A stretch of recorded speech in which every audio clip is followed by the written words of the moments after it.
없어서 못 가고 돈이 없어서 못 가지, 그죠? 시간과 돈만 되면은 늘 가고 싶은 일순위가 여행 아니겠습니까? 우리 가운데 아마 해외여행을 제일 많이 다니신 분들 중에 여러분들 놀라실지 모르겠지만 우리 곽정희 권사님이실 것 같아요. 그죠, 권사님? 어마어마하게 다니시면서 저한테 들려주신 얘기로 아니라고 이야기를 하시지만 진짜 많이 다니셨더라고요. 저도 조금 옛날 분들은 그 방랑기질이라고 하는가요? 저도 좀 이렇게 돌아다니는 거를 좋아하고 한 곳에서 진득하게 앉아있지 못하다 보니까 여행을 참 좋아하는 사람 중에 한 사람입니다. 그래서 좀 시간이 되고 기회가 되면은 물 좋고 또 공기 좋고 경치 좋은 곳으로 여행을 좀 다니곤 합니다. 그런데 여러분, 경치 좋거나 물 좋은 곳, 터가 좋은 곳을 꼭 가보면은요, 먼저 떡하니 자리를 딱 차지하고 있는 것들이 있습니다. 예상이 되십니까? 어떤 건물들이죠? 네? 절간. 꼭 경치 좋고 산 좋고 터가 좋은 곳 가보면은요, 먼저 이 절간들이 딱 자리를 차지하고 있더라는 것이죠. 여러분들은 그 경치 좋고 아름다운 곳에 절간이 좀 세워진 걸 보면은 어떤 마음이 드십니까?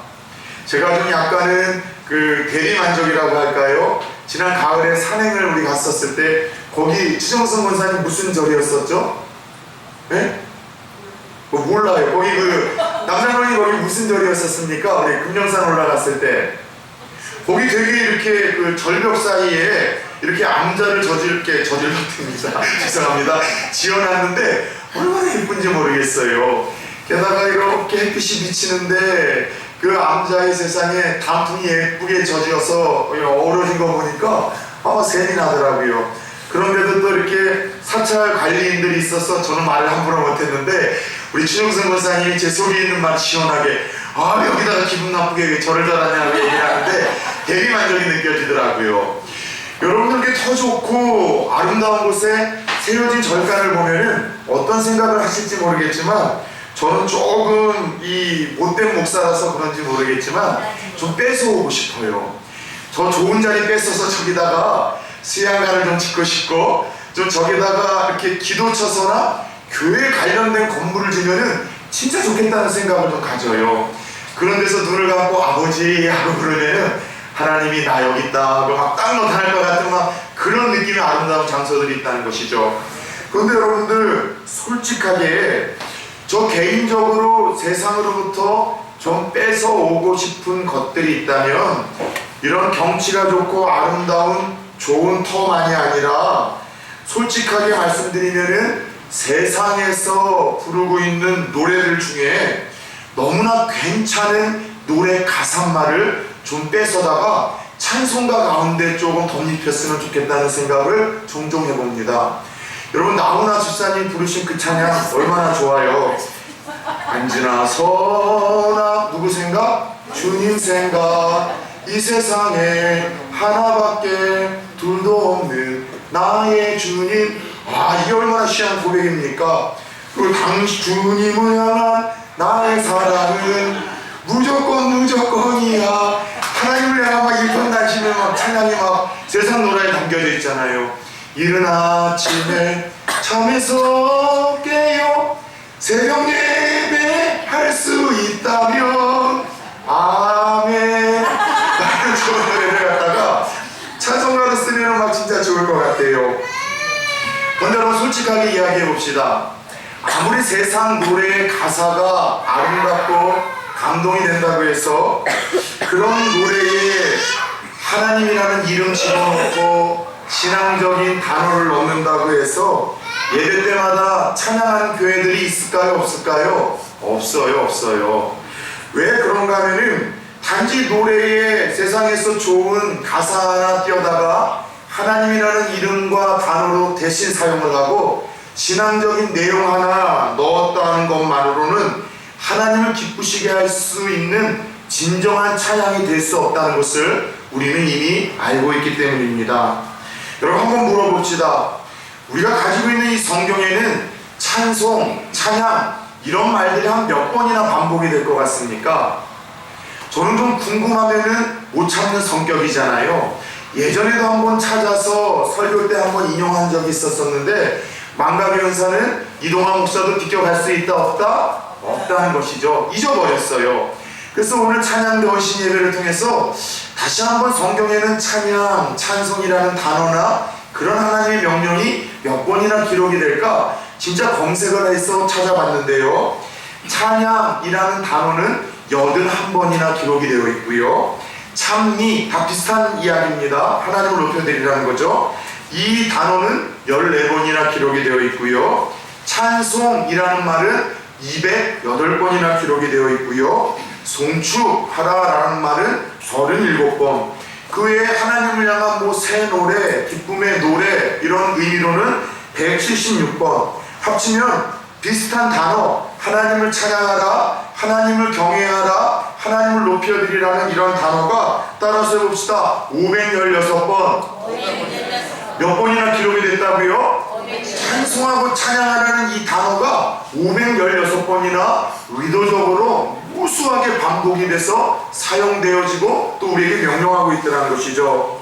이사야 43장 21절을 보면은요, 하나님이 이 땅에 우리 인간들이 지으신 목적을 다음과 같이 분명하게 밝히고 계십니다.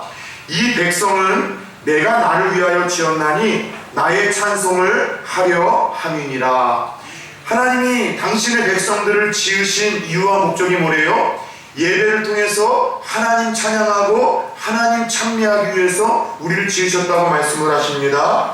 오늘 우리 양미양 문사님 사회 너무 예쁘게 잘 보셨는데 우리 그 기원을 하시며 인용하셨던 시편 150편 6절을 보면 호흡이 있는 자마다 여호와를 찬양할지어다 할렐루야 라고 이야기를 하며 성경 군강부 딱 피더라도 잡히는 이 시편의 가장 마지막 그 말씀이 호흡이 있는 자마다 여호와를 찬송하라 라고 명령하시면서 우리가 생명이 붙어있는 한 우리가 해야 될 가장 고상하고 아름다운 행위 하나가 있다면 하나님을 찬양하고 높여드리는 일이라고 하나님 말씀을 하고 있습니다.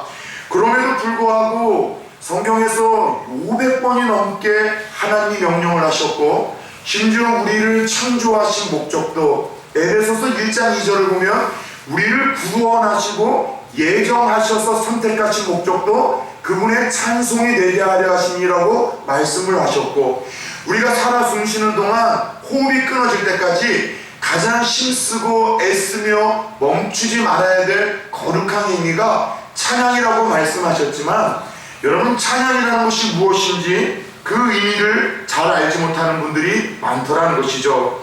여러분 한번 물어봅시다. 찬양이라는 게 무엇입니까? 예배 때마다 절대로 빠지지 않는 예배의 요소 아니겠습니까? 성경 공독도 한 번밖에 안 하고 기도도 몇 번 안 하지만 찬송은 제일 많이 합니다. 예배 가운데에도 가장 예배를 예배되게 하는 중요한 요소라고 할 수 있겠죠.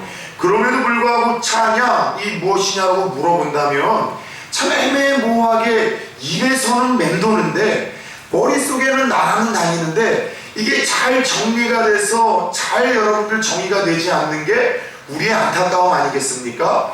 그래서 종종 제가 이 오후 예배를 통해서는 우리가 막연하게 알고 있는 신앙적인 개념이나 단어에 대해서 다른 정의를 내려드리는 시간들도 종종 갖는 이유가 그 이유라는 것이죠. 여러분 찬양이라는 것은 무엇일까요? 도대체 왜 하나님께서는 그토록 많이 반복하시며 우리를 창조하신 목적도 선택하셔서 뽑아내시고 구원하신 목적도 우리의 숨이 다하는 날까지 우리의 입술을 통해 듣고 싶어 하시는 것도 찬양이라고 말씀하셨던 것일까요? 첫 번째, 찬양이라는 이 단어는 성경을 보면은 여러 의미로 단어가 사용되어지기도 했지만 가장 대표적인 거 하나만 기억합시다. 가장 많이 찬양이라는 단어로 쓰여진 시브리어 이스라엘 말은요, 따라서 해볼까요? 할랄. 많이 좀 어감을 들어본 듯 하죠? 우리가 할렐루야 라는 거 많이 하잖아요. 그죠? 할렐루야가 무슨 뜻이에요? 할렐루야 무슨 뜻입니까? 하나님을 찬양하라. 하나님을 찬양하라. 역시 전현희 장로님이세요. 하나님을 찬양하라는 뜻입니다. 이 할렐이라는 이 단어에서 할렐루야가 여러분들 나온 거예요. 그래서 할렐이라는 거, 할랄이라는 것은 따라서 해볼까요? 자랑하라, 칭찬하라, 인정하라, 영광 돌리라, 그런 의미가 있어요. 자, 그렇다면 찬양, 찬송, 손미, 찬송 이 모든 것이 무엇하는 거예요? 하나님을 인정하는 거예요. 하나님을 자랑하는 거예요. 하나님을 높여드리는 게 우리가 여러분 예배 때마다 빠짐없이 가장 중요한 예배 요소로 담아내는 그 찬양의 의미라는 것입니다. 중요한 것은, 찬양이라는 것은 깔끔하게 두 가지로 정의를 내리고 싶어요. 먼저는 찬양이란 하나님이 이전에 행하셨던 모든 일들을 자랑하고 높여드리는 행위입니다. 믿으십니까? 이전에 내 삶에 행하셨던 일들, 기가 막힌 웅덩이에서 거기서 죽을 줄만 알았는데 살 소망의 밧줄을 내려주셨던 그 하나님, 여기서 내 인생이 끝이라고 생각했는데 또 다른 길을 내주셔서 여기까지 인도하셨던 그 하나님, 정말로 말도 안 되는 그 어려움 속에서 결국 뒤돌아보니 헤쳐나와 여기에 세워주신 그 하나님, 그래서 과거에 하나님이 내게 행하셨던 일들을 자랑하고 높여드리는 이 모든 곡조 있는 행위가 바로 찬송, 찬양이라는 거예요. 그래서 우리가 찬양할 때 항상 그 가사와 함께 잊지 말아야 될 것은 그 가사를 통해서 과거에 하나님이 나에게도 이런 역사를 이루어주셨는데, 나에게도 은혜를 주셨고 나도 구원해 주셨고 내 그 큰 죄도 다 씻겨주셔서 자녀 삼아주셨고, 과거에 내가 그렇게 형편없는 자리에 내가 곤두박질 쳤을 때에도 그 가운데 건져주셔서 그리스도의 피로 깨끗이 씻겨주셔서 그래도 너네는 사랑하는 내 딸이요 아들이라고 품어주신 그 사랑의 하나님, 지키시고 구원하시고 도와주신 그 응답의 하나님을 과거에 베푸신 일들을 기억하며 자랑하고 인정하고 높여드리는 행위가 우리의 찬송에 담겨있는 가장 중요한 의미라는 사실을 깨닫기를 축원합니다. 두 번째는 눈치채셨죠? 과거에 하나님이 내게 행하신 일들을 자랑하고 높여드리는 일이라면 두 번째 찬양이라는 것이 무엇이겠습니까? 이제는 과거에 도우셨던 그 하나님이 앞으로 하실 일들을 믿음으로 선포하고 고백하는 곡조 있는 기도가 찬양인 줄 믿으시길 축원합니다. 과거에 나를 기가 막힌 웅덩이에서도 죽지 아니하고 건져내셨던 그 하나님, 인생의 끝자락이라서 도저히 이제는 살 소망이 없다고 생각했던 그때에 뜻하지 않은 사건과 만남과 힘과 용기를 주셔서 여기까지 인도하신 그 하나님, 죄와 허물 속에서도 씻기시어 거룩한 하나님의 백성으로 일꾼으로 삼으신 그 하나님께서 앞으로도 내게 동일하게 역사하실 거라는 거예요. 믿으십니까? 지금은 좀 내 삶이 어두워도, 지금은 내 삶이 결핍투성이어도, 지금은 내 삶에 밝은 것 하나가 없어서 불투명한 미래 속에서 이렇게 끝나는 것 아닌가, 이렇게 망하는 것 아닌가, 더 나빠지는 것은 아닌가라는 두려움이 올 때마다 찬양이라는 것은 무엇이냐? 미래에도 그 하나님이 나를 절대 망하게 하지 아니하실 것이다. 내 삶을 책임져 주실 것이고 내 삶을 인도하실 것이고 결국 나를 승리의 자리로 키우실 것이다. 앞으로 하실 하나님의 역사하심을 여러분들 믿음으로 선포하며 드리는 곡조 있는 기도가 우리의 찬양인 줄 믿으시기 바랍니다. 중요한 것은 우리가 찬양을 단지 예배의 순수 하나를 때우는 노래가 아니라 과거에 행하신 놀라운 일들을 인정하고 자랑하고 앞으로 또 하나님이 하실 일들을 믿음을 담아 선포할 때 하나님이 이런 찬양에는 약속하신 놀라운 은혜와 축복이 있다 말씀을 하셨습니다. 첫 번째, 찬양하는 자들에게 주시는 축복이 있다면 저는 담대함과 용기인 줄 믿습니다. 종교개혁 올해가 500주년을 맞는다고 합니다.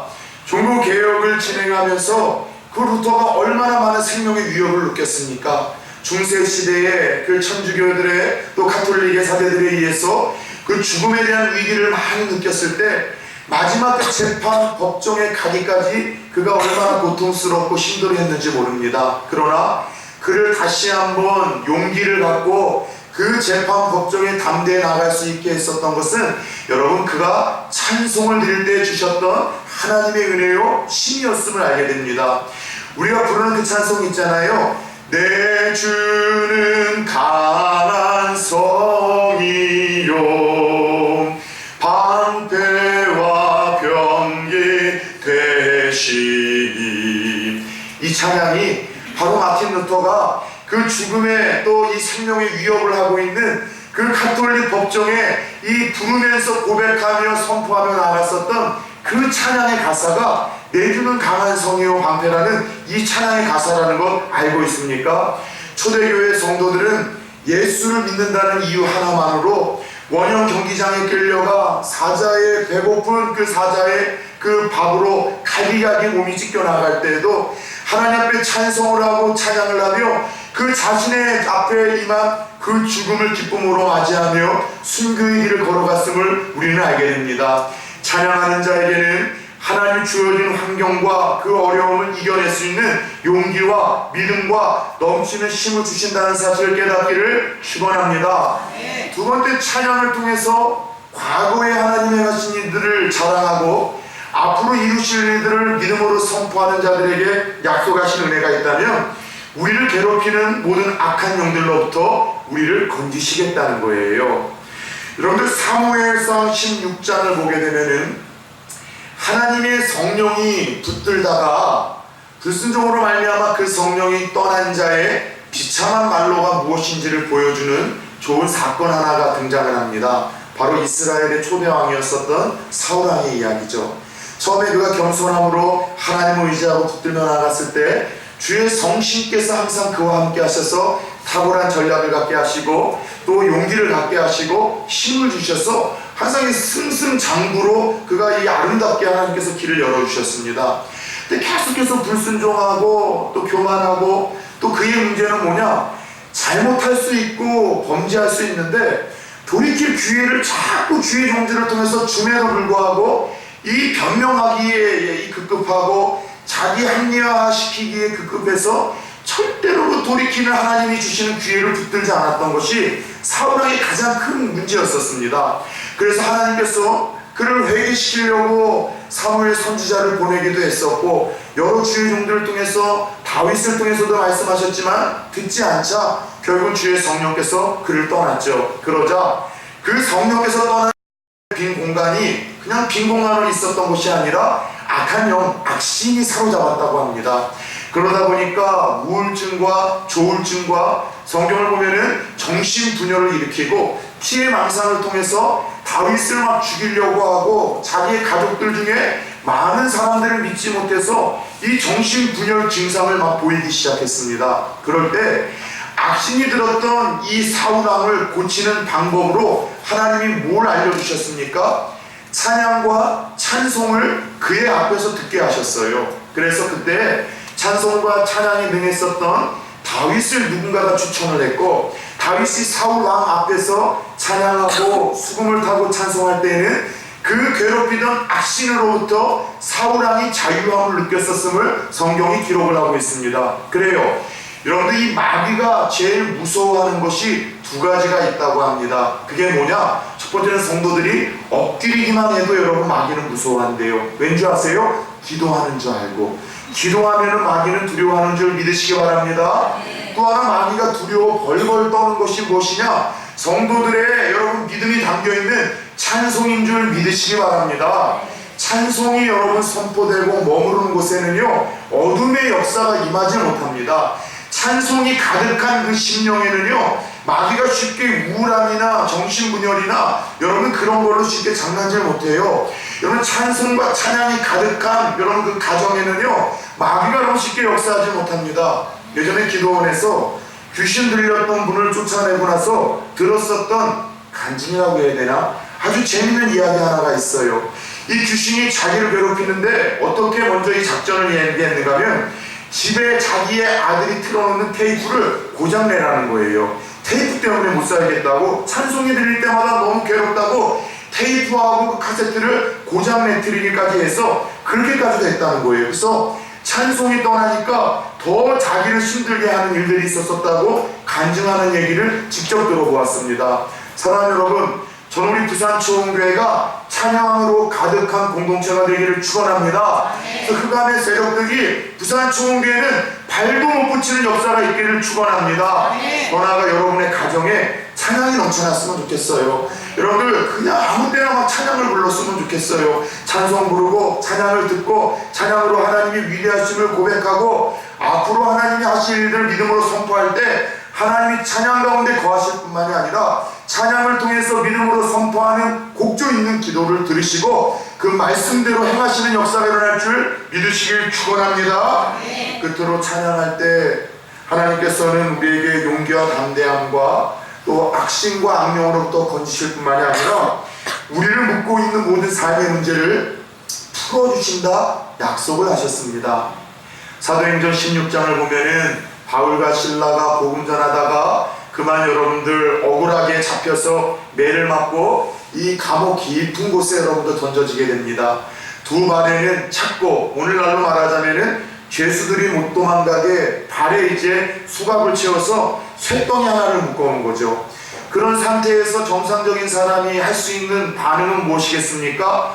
하나님, 이게 도대체 뭔 꼴입니까? 내가 엉뚱한 짓 한 것도 아니고 하나님 찬양하고 하나님 가장 기뻐하신다는 복음 전한 그 결과가 이 모양 이 꼴입니까?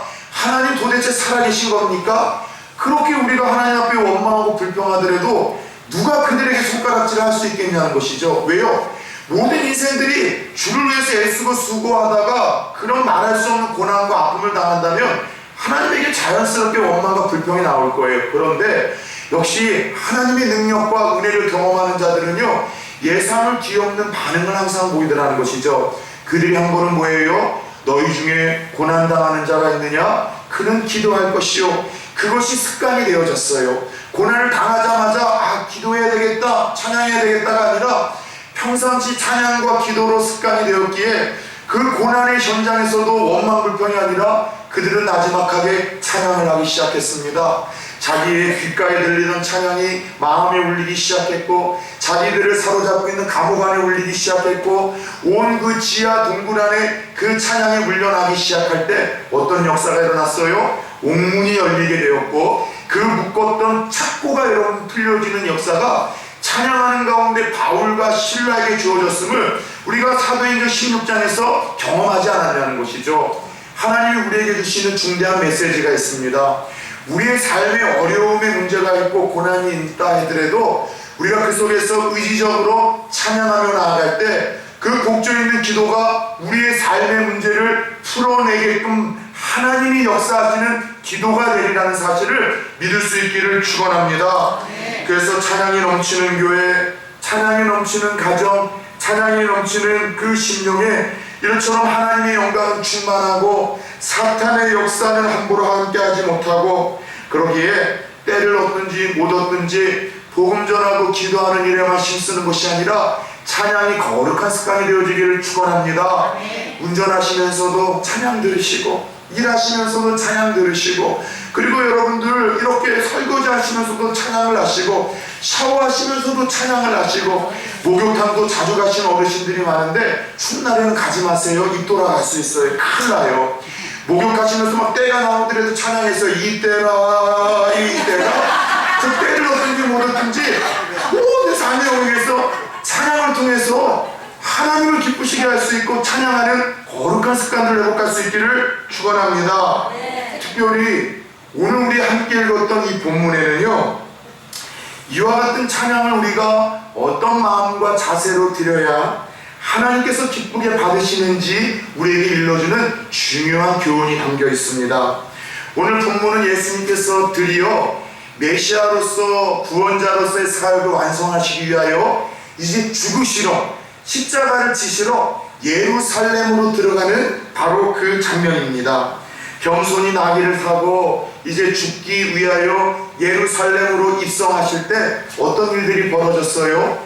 그 당시 슈퍼스타였던 예수님이 드디어 그 이스라엘의 중심지인 예루살렘에 오신다는 소식을 듣고 야, 드디어 저 기적을 행하는 저 양반, 저 특별한 능력을 가진 저 양반이 로마로부터 우리에게 이제는 독립을 주려는가 보다, 자유를 아는 주려는가 보다, 새로운 왕이 들어온다고 해서 어린아이들이나 아녀자들이나 모든 이들이 여러분 종려나무를 꺾고 그곳에 여러분 펼치고 흔들면서 호산나 호산나 주여 기도하오니 오셔서 지금 구원하여 주소서란 뜻이에요.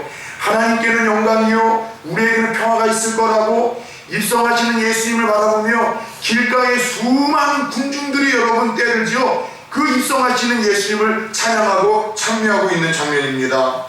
여러분, 똑같은 사건을 다룬 마태복음 21장이나 마가복음 11장을 보면은 이날의 찬양을 가리켜서 이 마태와 마가는 재미있게 표현을 했어요. 따라서 해봅시다. 무리가 소리를 질렀더라. 그날 찬양이 울려 퍼지는데 여러분, 전문가가 듣기에는 어떤 음색 같았다고요? 소리를 지는 것 같았다는 거예요. 무슨 말이에요? 이날의 찬양이 고급진 찬양은 아니었던 것 같아요.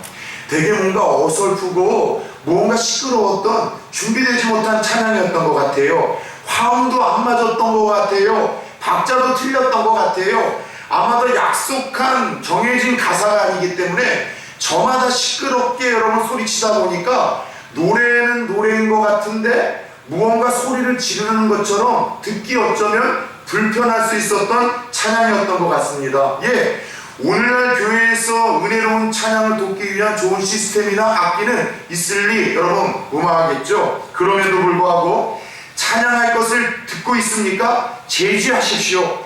바리새인들이 예수님에게 무리들의 찬양을 제지해달라고 요청했을 때 예수님은 도리어 그들을 책망하시는 장면을 보게 되면은 그날 상당히 어설퍼 보이는 그 찬양, 화음도 안 맞고 박자도 안 맞고 좋은 시스템도 안 갖춘 소리 지르는 것과 같은 그 어설픈 찬양을 주님은 어느 때보다도 기뻐 받으셨다는 사실을 우리는 발견할 수가 있습니다.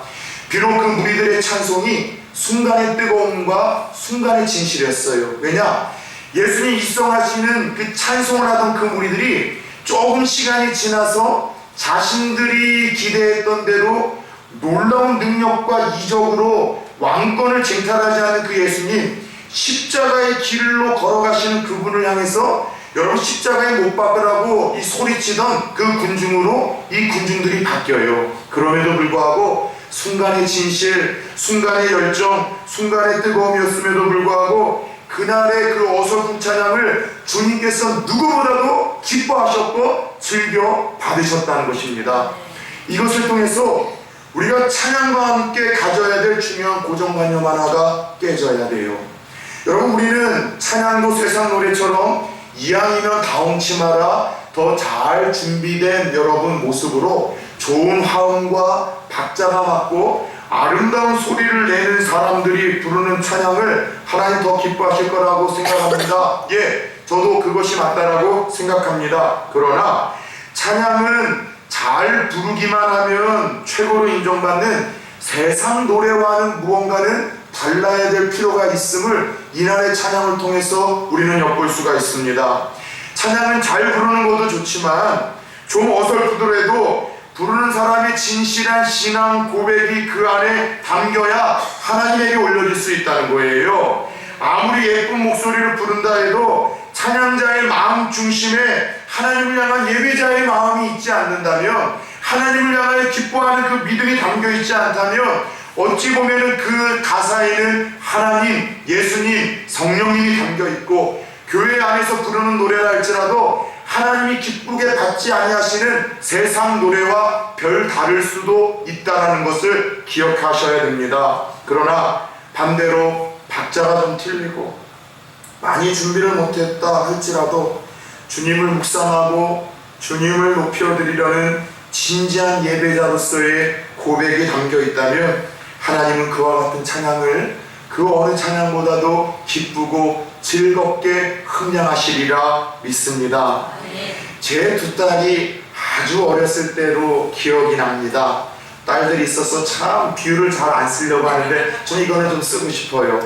아마도 갓 말을 배우고 다니는 교회 유아부에서 이제 뭐 기도도 배울 때쯤이었는데 어느 날 몸이 되게 아파서 일찍 좀 집에 들어간 적이 있습니다. 끙끙 앓고 있는데 저희 둘째 딸 저 뒤에 있는 하영이가 와서 아빠 왜 그래? 그러길래 아빠는 감기 몸살인 것 같은데 너무 아파 죽겠다.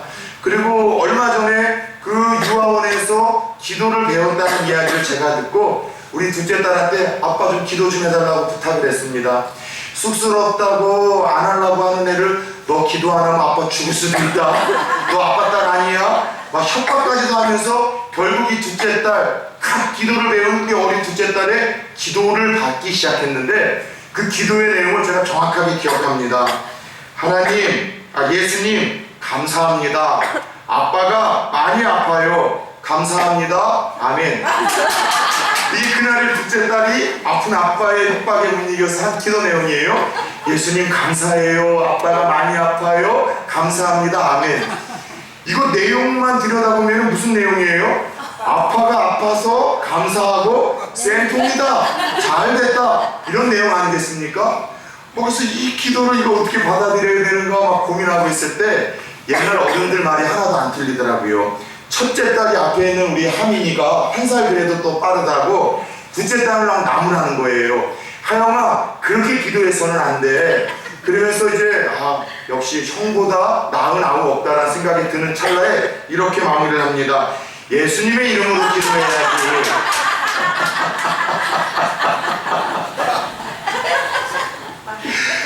근데 그날 여러분 그 어린 두 딸이 아프다고 다 죽겠다고 신호하는 아빠를 붙들고 해준 그 기도의 내용들이 상당히 앞뒤가 안 맞아요. 어설퍼요. 무언가 여러분 기도에 무언가 문제가 있어요. 그런데 그거 아세요?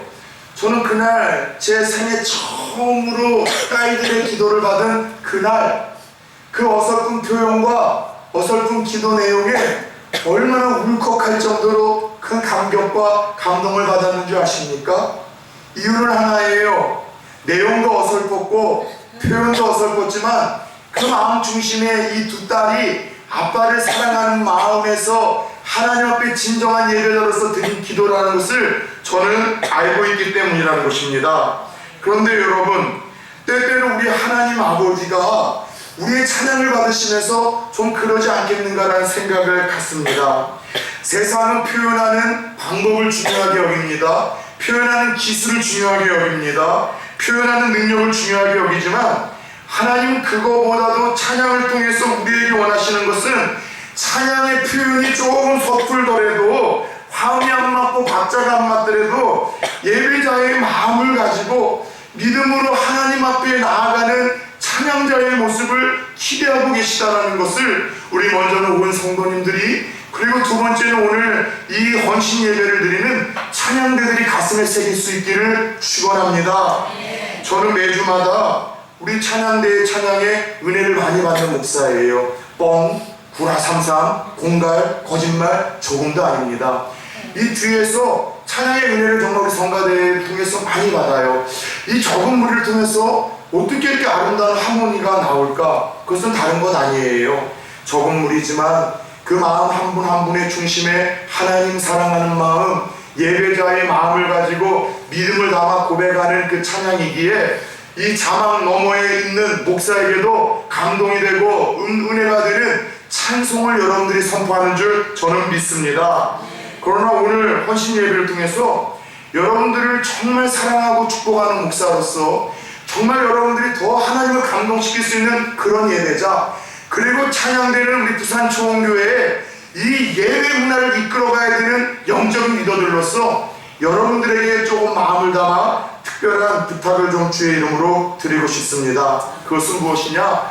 여러분들이 드리는 그 찬양이 단지 예배 순서에 여러분들 특성으로 선포하는 그 성가대 찬양 시간에만 찬양을 드리는 이들이 아니라 예배 시간 순서에도 여러분 삶에서도 여러분 삶이 찬양이 되고 예배가 찬양이 될 수 있는 그런 진정한 찬양대가 되기를 축원합니다. 그럴 때 그 찬양이 하나님께 영광이요, 예배 가운데에도 앞에 나올 때만 찬양하는 것이 아니라 저 자리에서 여러분들이 먼저 깊게 찬양 가운데 나아가서, 저는 우리 정말 이 자리에 오신 분들 다 은혜를 받아요. 찬양할 때마다 손을 들어 찬양하시고 눈을 감아 찬양하시고 마음을 담아 입을 크게 열어 제비처럼 열어 찬양하시는 몇 분의 권사님 집사님들 볼 때마다 앞에서 찬양 인도하면서 막 감동을 받는 거예요. 아, 저런 분들의 찬양이라면은 하나님이 얼마나 기쁘게 받으실까, 즐겁게 받으실까. 사랑하는 여러분들, 그런 찬양 드릴 때 하나님이 영광 받으시고 우리에게 더 큰 은혜와 감동으로 다가오게 될 것입니다. 여러분의 삶 자체가 예배자요 찬양자라는 걸 보여주십시오. 예배 전체의 모든 시간에서 여러분이 찬양하는 일에 앞장서는 찬양자라는 것을 저에게 보여주시고 하나님에게 보여주실 때 은혜가 더 클 거라는 것이죠. 저는 지금도 잊지 못하는 제 제자 하나가 있습니다. 10년 넘게 떨어져서 얼굴 본 지도 오래됐지만 그 이름도 안 잊어버려요. 정낙주라는 친구입니다. 이 시간에 저희 2시에 예전에 제가 한 4번째 이전 교회에 처음 청년부 사역을 맡았을 때 그 2시 청년부 예배에 자막을 쳐가지고서 이렇게 띄워주는 청년이었었어요. 그런데 청년이 너무 순수한데 좀 모질하지는 않은데 한 0.5% 너무 순수해서 좀 뭐든지 굼뜬 친구 있잖아요. 센스가 조금 없고 뭔가 조금 동작이 느리고 어떤 느낌인지 딱 아시죠? 그런 친구였어요. 근데 이 친구가 찬양대 이 가사를 칠 때마다 늘 오타를 내요. 이 자막에다가요. 대표적인 오타를 제가 기억합니다. 주님 사랑해요. 이거를 누님 사랑. 이거 싫어합니다. 실제로 그렇게 쳤어요. 여러분 찬양하세요. 전능하신 나의 주 하나님은 눈치 못하실 일 저 얼마나 은혜가 돼요. 이 전능하신 나의 주 하나님의 니은자를 빼서 전능하신 나의 주 하나 이렇게 적었어요. 진짜 하이라이트는요, 막 은혜를 받다가 불현 부분에 우리의 마음을 다 담아야 될 때 그때 여러분 자막 오타가 나오면 이거 미쳐요. 옛날에 그런 찬양이 있어요. 신실하신 하나님, 신실하신 주. 이 찬양에 신실을 니을 순서를 거꾸로 니을을 써서 신실하신 하나님으로 썼는데 막 은혜를 받다가 그 클라이막스 후렴에서 마음을 다 담아줄 때 그걸 보면 어떻게 되어져요? 이게 마음이 빵 터지는 거예요. 막 은혜를 받다가 이게 은혜가 갑자기 새버리는 거죠. 마치 지난주에 제가 설교를 하다가 이 말이 좀 씹혀서 마무리를 하겠습니다 라고 해야 되는데 우리 수요일날 그 마지막 설교 끝에 매무리를 하겠습니다 라고 했더니만 저희 아내하고 첫째 딸이 한참 웃다가 집에 올라가서도 웃더라고요. 근데 찬양할 때 여러분 이러면 정말 힘들잖아요. 그런데 그래도 이게 에피소드가 되는 거예요. 그 친구를 손가락질하는 친구 없고 욕하는 친구 없어요. 왜냐하면 그 친구의 평소의 삶이 정말 하나님 앞에 예배자의 삶이라는 걸 알기 때문에 누구보다도 하나님을 사랑하는 친구가 저거 내려가다 나온 실수라는 걸 알기 때문에 그거에 대해서 여러분들 은혜의 반감을 일으키거나 어려워하는 이들은 없더라는 것이죠. 왜요? 예배 시간에 마찬가지로 전심으로 찬양을 드리는 모습을 보면 삶의 모습이 찬양처럼 느껴지고 여러분 들려지더라는 것이죠. 사랑하는 여러분, 우리 찬양대만이 아니라 매주 은혜로운 찬양대에 찬양을 듣는 성도님들에게도 부탁드리겠습니다. 오늘 찬양은 우리 찬양대가 얼마나 좀 화음이 잘 맞는가, 박자는 얼마나 잘 맞는가, 얼마나 준비한 대로 잘 부르는가를 보기보다는 그 입술을 통해서 선포되어지는 메시지에 귀를 기울이십시오. 과거에 행하셨던 그 하나님을 저들의 입술로 선포할 때 그 하나님을 느끼시려고 애쓰시고 앞으로 하나님의 하실 일들을 곡조 있는 기도로 찬양대가 우리를 대신해서 예배자로서 선포할 때 그 찬양의 곡조 있는 가사 하나하나가 우리의 믿음의 고백이 될 수 있는 그런 찬양대의 찬양 시간으로 여러분들도 함께 예배자로 설 수 있기를 부탁드리겠습니다. 한 피아니스트가 생애 첫 번째 독주회를 정말 은혜롭게 멋지게 잘 마쳤습니다. 그의 연주가 끝나자마자 모든 이 하객들이 다 기립해서 박수를 치면서 브라보 브라보 막 이게 노래를 부르기 시작했습니다. 이 흥분한 무대 감독이 피아니스트에게 말했습니다. 대성동입니다. 선생님 이거를 보십시오. 대단한 연주였었습니다. 저 환호하는 청중들을 보십시오. 그러자 피아니스트는 침울한 표정으로 이번 연주는 실패한 것 같습니다. 실패라니요? 선생님 저들이 환호성이 보이지 않습니까? 박수가 보이지 않습니까? 아니 저 앞에 앉아있는 초라한 노인 한 사람을 제외하고는 모두가 당신의 연주에 감동을 받아 기립하여 환호성을 치지 않았습니까? 그러자 피아니스트가 얘기를 합니다. 그래서 문제입니다. 저분이 문제예요. 저분이 문제입니다. 저 노인이 나의 스승인데 저분만큼은 만족하시지 않으시니 말입니다. 사랑하는 여러분, 특별히 주일 부산시원교회 자랑스러운 내 성가대 여러분들, 주일마다 그 찬양을 드릴 때 그 그것을 우리가 떠올립시다. 찬양대의 찬양이 끝난 후에 하나님께서 하늘 보좌에 일어나서 브라보 브라보, 오늘 너희들의 찬양이 진짜 멋졌어. 너희들의 삶이 찬양 자체였었고, 오늘 예배에서 너희들의 그 찬양이 예배자로서의 찬양을 드렸기에 이 찬양 또한도 너무나 멋졌다. 주님께서 박수치고 환호할 수 있는, 그리고 모든 성도들에게 감격과 기쁨을 전해줄 수 있는 그런 예배자 찬양대로 오늘날까지도 쓰셨거니와 앞으로도 서 계실 수 있기를 예수 그리스도의 이름으로 부탁드리겠습니다.